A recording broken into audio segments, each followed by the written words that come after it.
Breaking news. Shashank redemption movie చూసారా? 1994లో విడుదలైన ఈ సినిమాకు ఇప్పటికీ వరల్డ్ వైడ్ గా కల్ట్ ఫ్యాన్స్ ఉన్నారు. అందులో హీరో తన వైఫ్ ని మర్డర్ చేశాడన్న ఆరోపణలతో అరెస్ట్ అయ్యి జైలుకు వెళతాడు.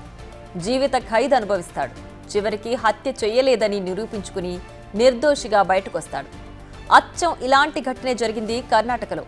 చేయని తప్పుకు ఓ భర్త 2 ఏళ్లు జైలు శిక్ష అనుభవించి నిర్దోషిగా బయటపడ్డాడు.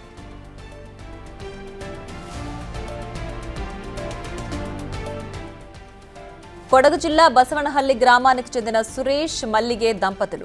వారికి 2 పిల్లలు కూడా. 2019లో మల్లిగే మిస్సింగ్ అయింది. ఎక్కడ గాలించినా దొరకలేదు. అప్పటికే 3 ఏళ్లు గడిచాయి. అయినా భార్య కోసం సురేష్ తిరగని చోట్లేదు. 2022లో పెరియపట్నం సమీపంలో మహిళ అస్థిపంజరం కనిపించింది. పోలీసులు ఆ అస్థిపంజరాన్ని స్వాధీనం చేసుకున్నారు. ఆమె పేరెంట్స్ ను పిలిచారు. వాళ్లు తమ కూతురిదని తేల్చారు.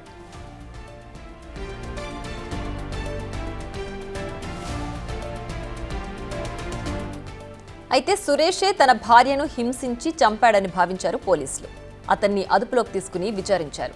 తాను చంపలేదని మొత్తుకున్నా వినిపించుకోలేదు. కన్ఫెషన్ స్టేట్మెంట్ రాసి కోర్టులో సబ్మిట్ చేసి జైలుకు పంపించారు. అయినా సురేష్ తన పోరాటం ఆపలేదు.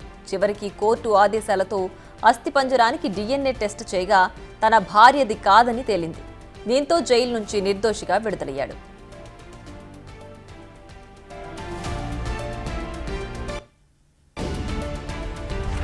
తన భార్య ఎక్కడో బతికే ఉంటుందని భావించిన సురేష్ గాలించగా మడికేరిలో ఉన్నట్లు తేలింది.